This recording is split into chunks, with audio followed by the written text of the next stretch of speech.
Welcome to the Human Capital Innovations Podcast, your go-to source for personal, professional, and organizational growth and development. We hope you tune in often for all things people management, organizational development and change, organizational leadership, and social impact related. Maximize your personal and organizational potential with Human Capital Innovations Podcast.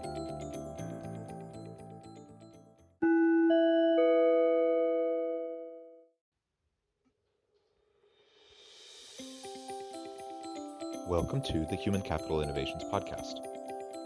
As part of our new Inspiring TED Talks series, spotlighting can't-miss TED Talks and their key takeaways, today I explore Dan Pink's famous 2009 TED Global talk, The Puzzle of Motivation.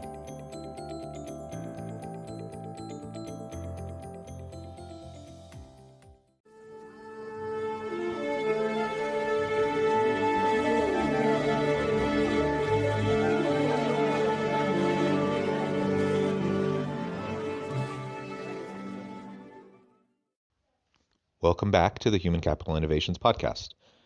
I'm glad you're able to join me today for our latest installment of our Inspiring TED Talk series, today focusing on Dan Pink's famous 2009 TED Global talk, The Puzzle of Motivation. In this TED Talk, he explores the different drivers of motivation of individuals, including within the workplace, and makes the argument that what businesses are doing does not align well with what the science actually says drives motivation to higher levels of performance and stronger organizational outcomes. Catch the first clip, and I'll catch you on the other side.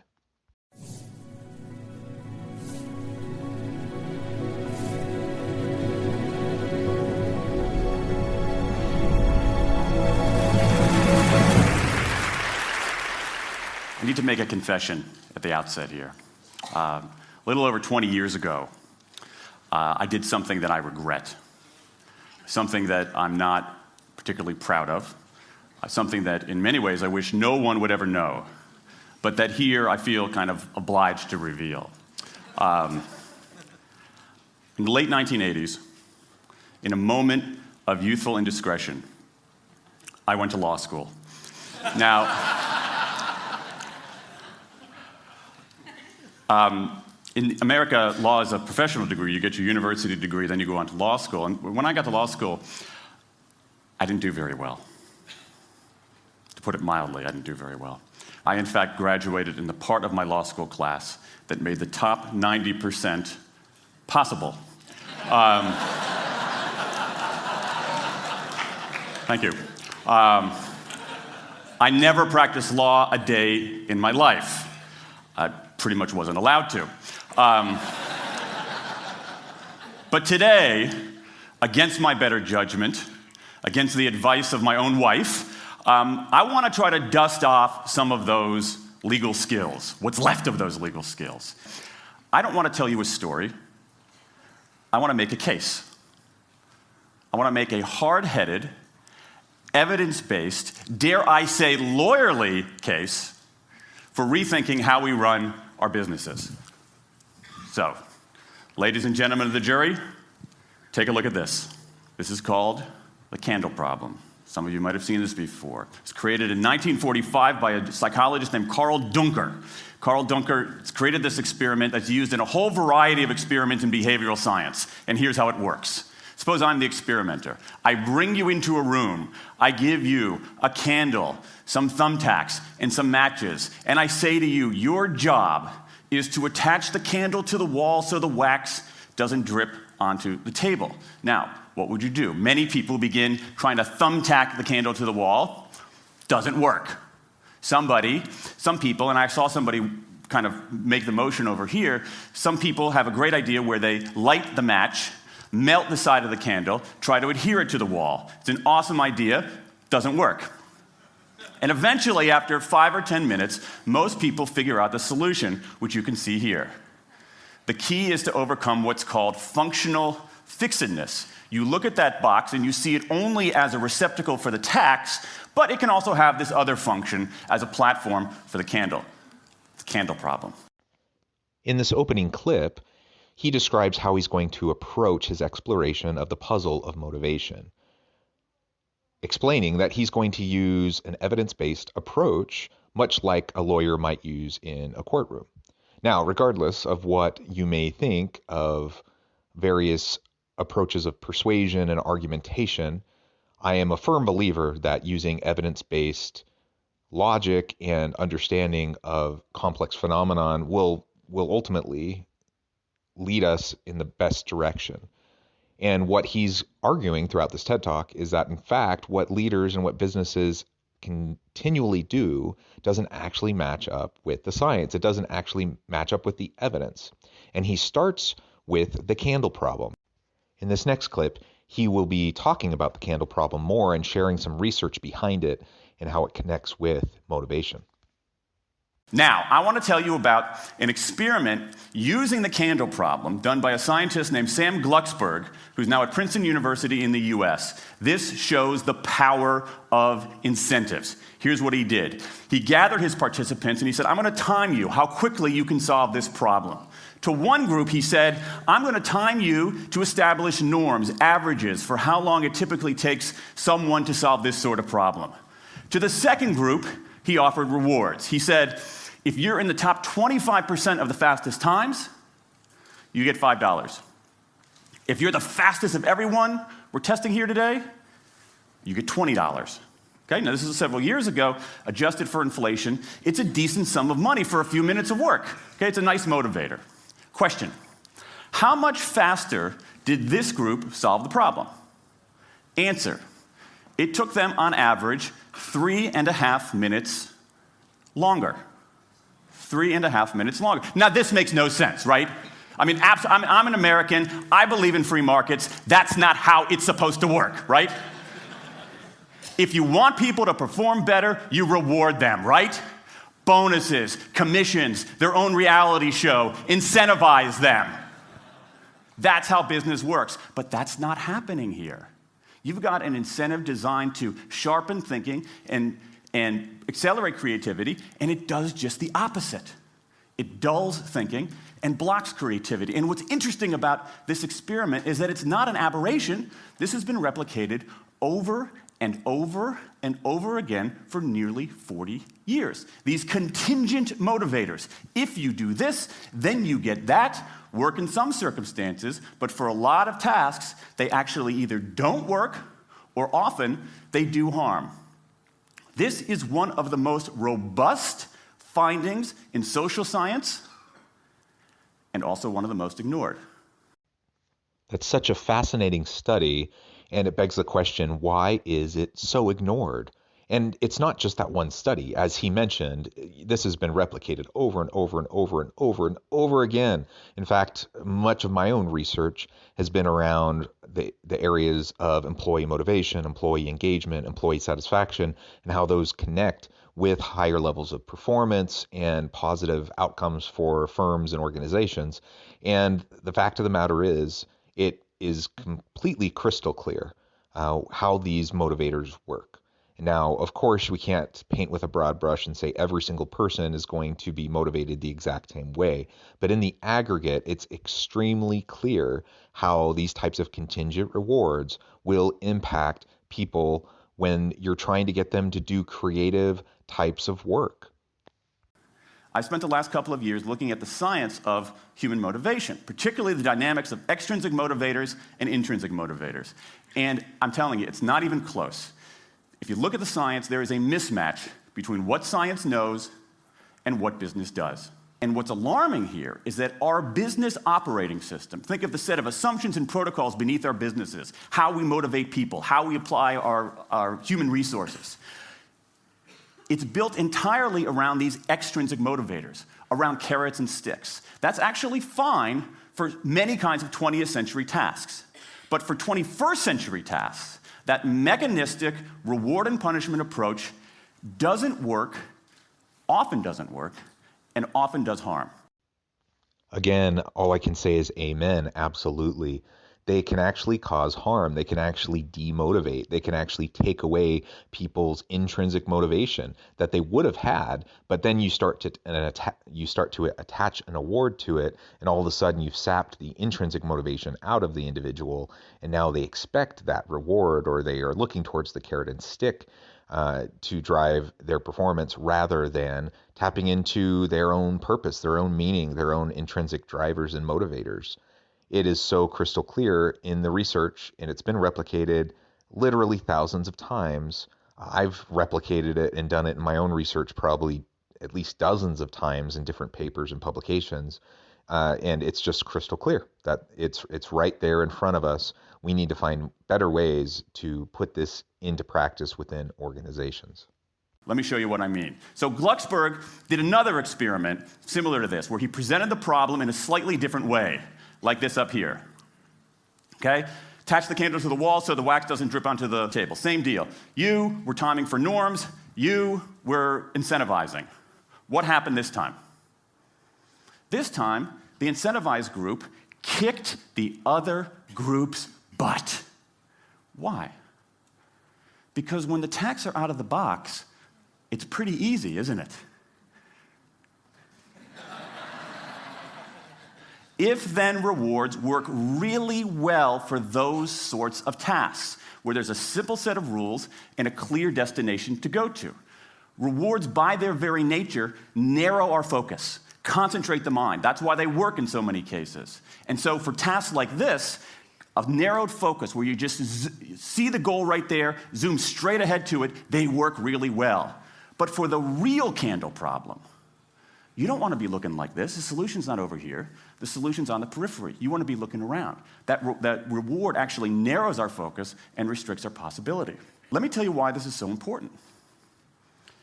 In Western Europe, in many parts of Asia, in North America, in Australia, white-collar workers are doing less of this kind of work and more of this kind of work. That routine, rule-based, left-brain work, certain kinds of accounting, certain kinds of financial analysis, certain kinds of computer programming, has become fairly easy to outsource, fairly easy to automate. Software can do it faster.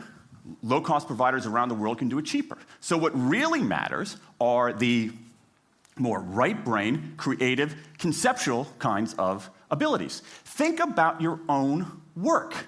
Think about your own work.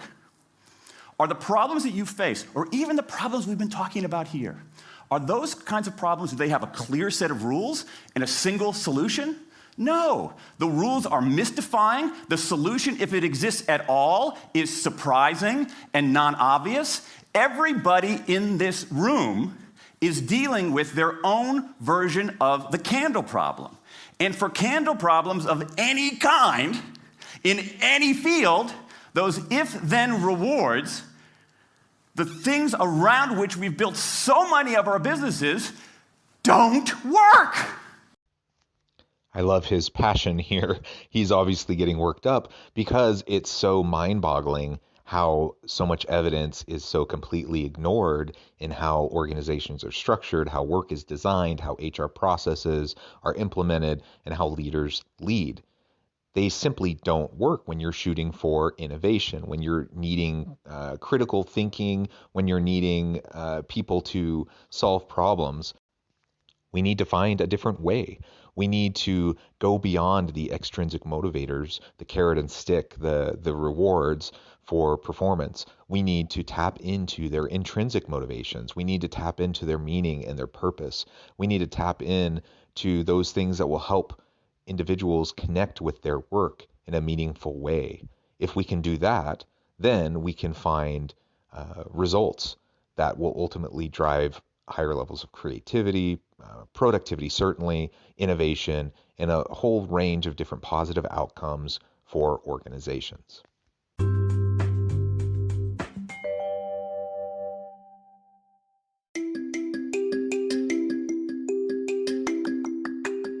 I'm excited to announce the publication of my new book from HCI Press, Bluer Than Indigo Leadership: The Journey of Becoming a Truly Remarkable Leader. Early in my adult life, I learned about an Asian proverb that translates as bluer than indigo. If you think about the color indigo, it is a brilliant, deep, and vibrant blue, what some would call the bluest of blues. To have something that is bluer than indigo is rare and truly remarkable. Contrary to popular myth, there is no one-size-fits-all or cookie-cutter approach to effective leadership. There's no silver bullet, no secret sauce, no go-to model that will solve all of our problems. The truth is, great leaders have all had their unique strengths and flaws, and have all had to discover and then pave their own distinctive path in their life's journey to fulfill their leadership potential. Bluer than indigo leadership will help you discover your own path and explore those ordinary, everyday actions that will help you respond to an uncertain future and produce extraordinary results for individuals, teams, and organizations.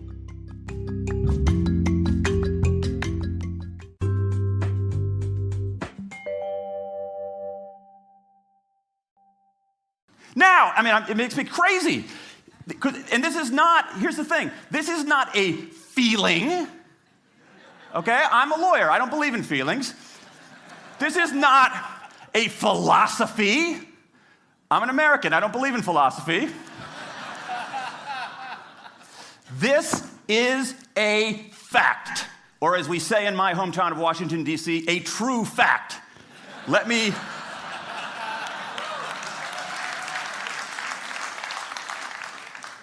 give you an example of what I mean. Let me marshal the evidence here, because I'm not telling you a story, I'm making a case, ladies and gentlemen of the jury. Some evidence. Dan Ariely, one of the great economists of our time, he and 3 colleagues did a study with some MIT students. They gave these MIT students a bunch of games that involved creativity and motor skills and concentration. And they offered them for performance 3 levels of rewards. Small reward, medium reward, large reward. Okay? Do really well, you get the large reward, on down. What happened? As long as the task involved only mechanical skill, bonuses worked as they would be expected. The higher the pay, the better the performance. Okay? But once the task called for even rudimentary cognitive skill, a larger reward led to poorer performance. Then they said, okay, let's see if there's any cultural bias here. Let's go to Madurai, India and test this. Reward standard of living is lower. In Madurai, a reward that's modest by North American standards is more meaningful there. Same deal. A bunch of games, 3 levels of rewards. What happens? People offered the medium level of rewards, did no better than people offered the small rewards. But this time, people offered the highest rewards. They did worst of all. In 8 of the 9 tasks we examined across 3 experiments, higher incentives led to worse performance.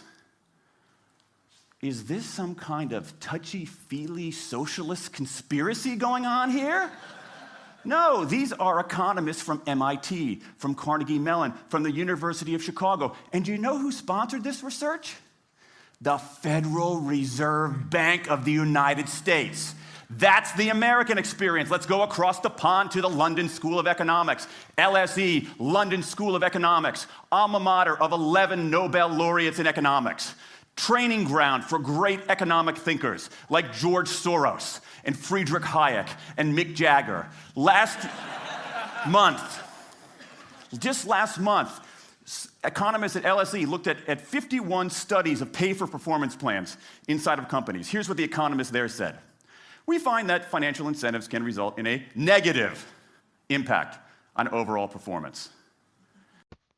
Here he cites several more studies that show the greater the reward, in fact, there's an inverse correlation and causation with performance. The greater the reward, the lower the performance.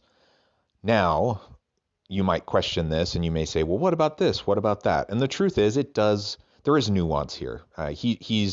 He's presenting an overly simplistic case, and there are nuances across industries, across job types, job levels, across life stage, and gender, and some other demographic variables. There are some variations, but he's right overall that in the aggregate, absolutely, higher rewards don't always produce greater levels of performance, and in fact, oftentimes they can hurt performance.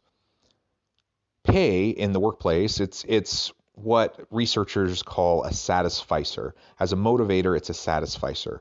So pay is a little different than other motivators. You have to pay someone enough so that they don't need to worry about pay. That they know that they're being paid fairly, equitably. They know that they're being valued by the organization. That has to be there, otherwise they're going to be demotivated. And it's one of the quickest ways to demotivate somebody if they feel like it's not fair, it's not equitable. But just giving someone more pay or giving them a bonus or giving them this kind of additional perk or that perk, that in and of itself, for most people, doesn't actually do the job. And even if it does in the short term, it almost never does in the long term. So we have to think carefully about the assumptions we're making around what drives people's motivations. There's a mismatch between what science knows and what business does.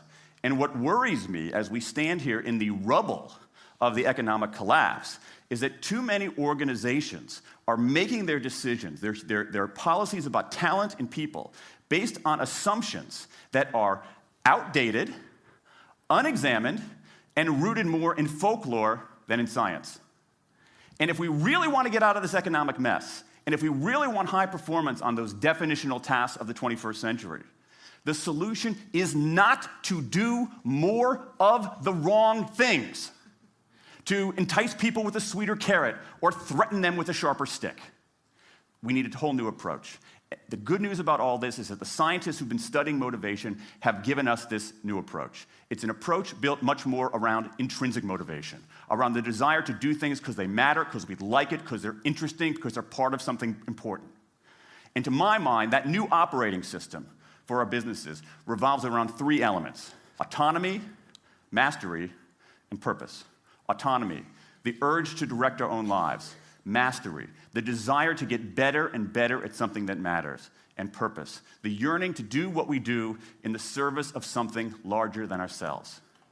These are the building blocks of an entirely new operating system for our businesses.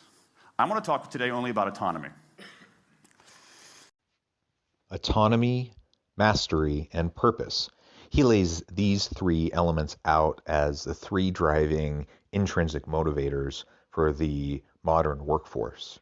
Now, again, this is overly simplistic. There's certainly many other intrinsic factors that also play an important role in an individual's motivation. And it's important to note, again, that we're not a monolith. Like, every individual person has different salient motivators. And so what motivates me and what motivates my wife or what motivates my children is going to be a little bit different. And the person in the house down the street might be motivated slightly differently.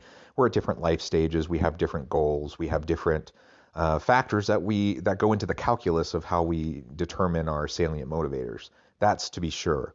But the research does show, and it has shown for over 50 years, that autonomy, mastery, and purpose are very, very important. Among all of the intrinsic motivators, these are three very important motivators.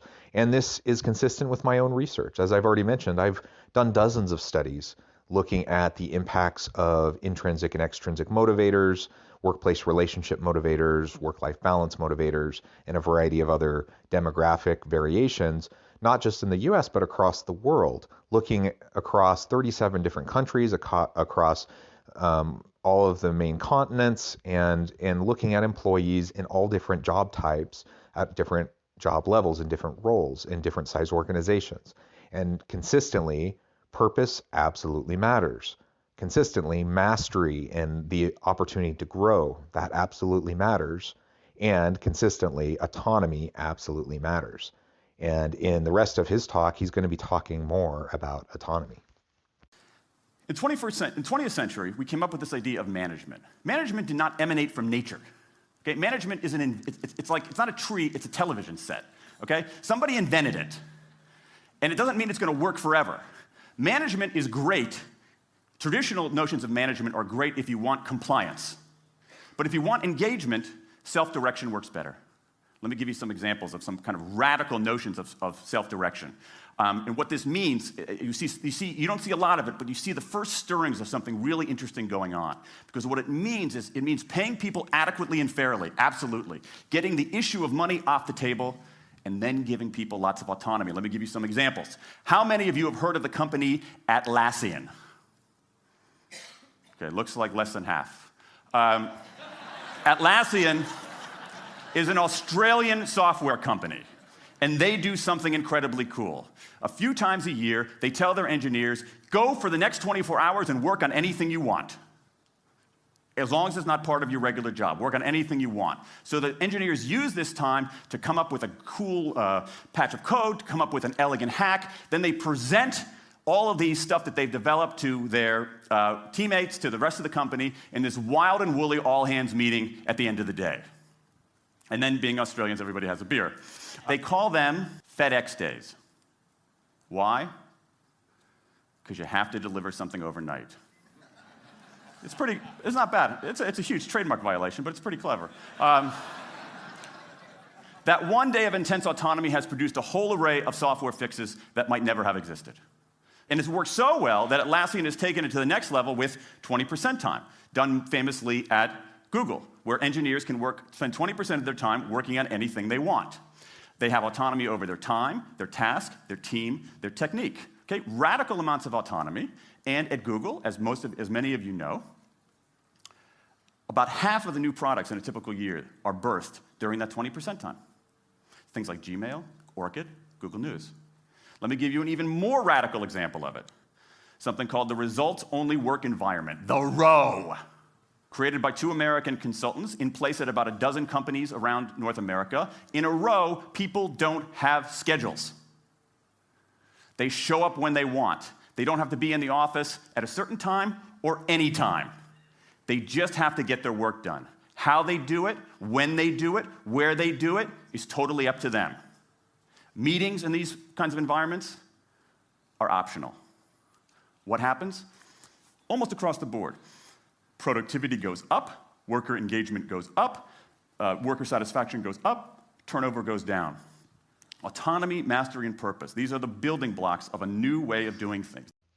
He shares 2 great examples of radical autonomy at Atlassian in Australia and Google in the United States. And there's many other companies that have done similar things over the past decade to try out utilizing autonomy as a motivator and as a driver to increase creativity, innovation, and productivity. And essentially what is found consistently over and over again is that certainly employees like autonomy. They don't like to be micromanaged. I don't know anyone who likes that. But they want to be able to be given the freedom to do the work that they want to do, that they're passionate about, and to do it in the way that they want to. And I mean, it's a simple notion, but when people are given that level of freedom, that level of autonomy, then often really great things can happen, especially when there's accountability tied to the autonomy. But it's not about how you do it. It's not about when you do it. It's just about what you accomplish, what you produce. And so it doesn't matter if you are working from the office. It doesn't matter if you're working from home. And I think this is probably particularly important to consider right now during a pandemic when we're trying to utilize more virtual workers. Frankly, autonomy matters. Autonomy makes a huge difference, and we can leverage it in many ways, particularly in a virtual workforce. So we need to think about ways to increase and enhance the meaningful autonomy that we give our employees. Now, some of you might look at this and say, that sounds nice, but it's utopian. And I say, nope, I have proof. In the mid-1990s, Microsoft started an encyclopedia called Encarta. They had deployed all the right incentives. They paid professionals to write and edit thousands of articles. Well-compensated managers oversaw the whole thing to make sure it came in on budget and on time. A few years later, another encyclopedia got started. Different model, right? Do it for fun. No one gets paid a cent or a euro or a yen. Do it because you like to do it. Now, if you had, just 10 years ago, if you had gone to an economist anywhere and said, hey, I got these 2 different models for creating an encyclopedia, if they went head-to-head, who would win? 10 years ago, you could not have found a single sober economist anywhere on planet Earth who would have predicted the Wikipedia model. This is the titanic battle between these two approaches. This is the Ali Frazier of motivation, right? This is the Thrilla in Manila, all right? Intrinsic motivators versus extrinsic motivators. Autonomy, mastery, and purpose versus carrots and sticks. And who wins? Intrinsic motivation, autonomy, mastery, and purpose in a knockout. Let me wrap up. There's a mismatch between what science knows and what business does. And here's what science knows. 1, those 20th century rewards, those motivators we think are the natural part of business, do work, but only in a surprisingly narrow band of circumstances. 2, those if-then rewards often destroy creativity. 3, the secret to high performance isn't rewards and punishments, but that unseen intrinsic drive, the drive to do things for their own sake, the drive to do things because they matter. And here's the best part. Here's the best part. We already know this. The science confirms what we know in our hearts. So, if we repair this mismatch between what science knows and what business does, if we bring our motivation, notions of motivation, into the 21st century, if we get past this lazy, dangerous ideology of carrots and sticks, we can strengthen our businesses, we can solve a lot of those candle problems, and maybe, we can change the world. I rest my case.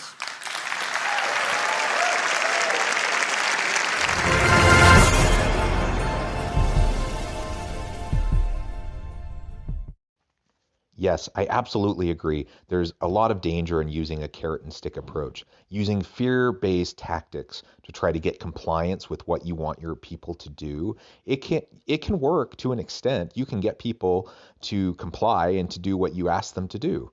But that doesn't foster any sort of commitment. It doesn't foster any sort of loyalty. And those people may perform in the short term, but they're not going to perform at high levels in the long term. And they're not going to be motivated in any sort of sustainable way. And so we need to look beyond carrot and stick. We need to look beyond fear-based tactics. And we need to look for those intrinsic motivators. Autonomy, mastery, and purpose are 3 of the very important intrinsic motivators. And of course, there are others.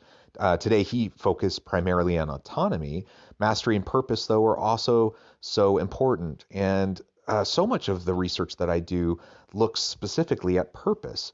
It looks at the role of meaningful work, having jobs that benefit society, doing work that will help other people and help address social challenges, social issues. These are the types of things that employees are interested in, that they're passionate about. And if you want to reduce turnover, if you want to foster higher levels of creativity and commitment and loyalty to the business, it's a no-brainer. The science is there. It's been shown repeatedly.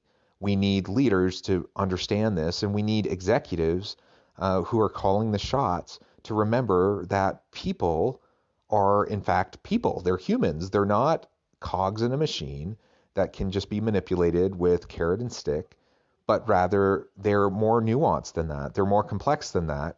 And so they're a mix of, yes, some extrinsic salient motivators, but also a whole range of intrinsic motivators that are actually more salient to them, that will actually drive higher levels of performance, creativity, innovation, commitment, loyalty, on and on and on and on. All these positive outcomes for organizations. As always, I hope you stay healthy and safe. I hope you find meaning and purpose at work each and every day, and I hope you have a great week.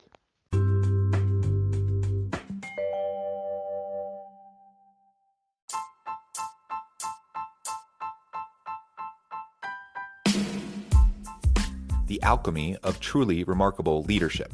Ordinary, everyday actions that produce extraordinary results. Consider how the nature of work has shifted over the past 50 years. With increased globalization, rapid technological advancement, and the shift in economic composition, the average job of today looks very different than the average job of 50 years ago. What will the jobs and organizations of tomorrow look like? Moreover, what does this all mean for organizational leaders? What are the core competencies and capabilities of organizations and their leadership that are prepared for continued disruption and geopolitical and socioeconomic shifts? Regardless of what the future holds, increasingly, leaders need to be socially minded, data-driven, decisive, champions of talent, and disruptors of the traditional notions of leadership, teams, organizations, and work. The Alchemy of Truly Remarkable Leadership will help you to explore your own leadership competencies and capabilities and consider ways to apply and implement them into your workplace and personal life.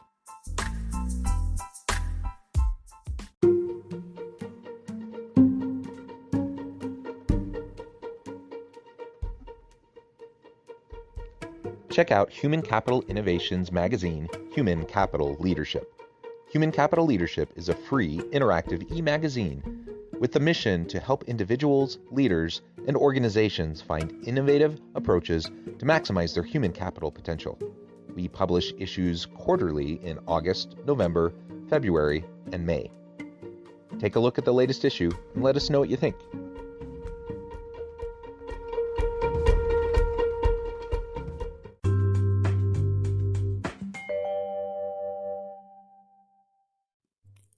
Thanks again for joining us for this episode of the Human Capital Innovations Podcast.